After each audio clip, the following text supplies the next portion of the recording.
মৃত্যু থেকে তুমি যেখানেই পলায়ন করো না কেন, মৃত্যু তোমার সাথে মোলাকাত করবেই করবে। তুমি দেখা করতে হবে না, সেই তোমার সাথে দেখা করবে। তুমি মৃত্যুকে ডাকতে হবে না, মরণ তোমাকেই ডেকে নিয়ে আসবে।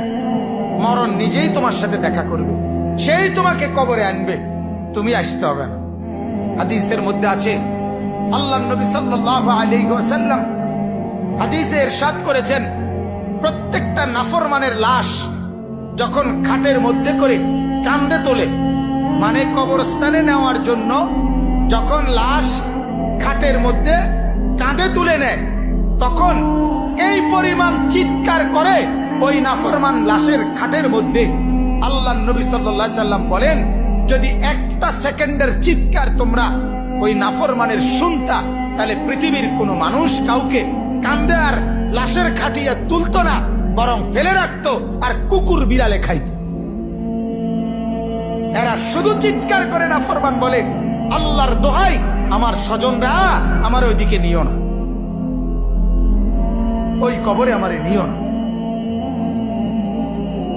নিও না আমারে, ওইখানে নিও না, আমারে নিও না। হায় তোমরা আমারে কই নিচ্ছ? তোমরা না আমার স্বজন, তোমরা না আমার সন্তান। আরে নামাজ ছাড়া বাদ তো কুত্তারও মেলে, বাদ তো জানোয়ারেরও মেলে, বাদ তো বেঈমানেরও মেলে। এটা তো আশ্চর্যের কিছু না বেটা। ভাত খাবার এটা তো বেঈমানেও খায়। তাহলে আজ যদিও তুমি মনে করো এখানে এদিক দিয়া হেদিক দিয়া, এই পাশ ওই পাশ দিয়া আড়াল হইয়া হইয়া তুমি পার হইয়া গেলা, কারো সামনে পড়লা না, কেউ দেখলো না, কিন্তু অচিরেই আল্লাহ তাআলা বলেন, ইয়াউমা তুবলাস সারাইর, শুধুমাত্র তোমার বাহ্যিক কৃতকর্ম না, তোমার অন্তরে 24 ঘন্টা যত কথা উঠানামা করছিল, খারাপ চিন্তা, চেতনা, কল্পনা, আবেগ, অনুভূতি, আল্লাহর কসম আল্লাহ কোরআনে বলে, সেগুলো হাসরের ময়দানে আমি আল্লাহ আমলনামার মধ্যে লিখিত দেখাবো। ইয়াউমা তুবলাস সারাইর, বুঝেন? এখন তো দিলের কথা কেউ জানে না।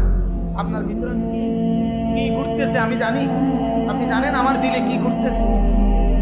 আল্লাহ তাআলা বলে, সেগুলো আমি তোমার সামনে দেখাবো। যে মা, যেই বাবা তার ছেলেটাকে আল্লাহর কোরআন শিখালো না, ওই বাবা যদি ওই ছেলেটাকে 70 বার আগুনে পোড়ায়, তাইলে যতটা ক্ষতি না হবে, আল্লাহর কসম ওই বাপ তার সন্তানকে কোরআন না পড়ায়া তার চাইতে বড় ক্ষতি করে দিল। আপনি আপনার ছেলেটার বড় ক্ষতি করে ফেললেন।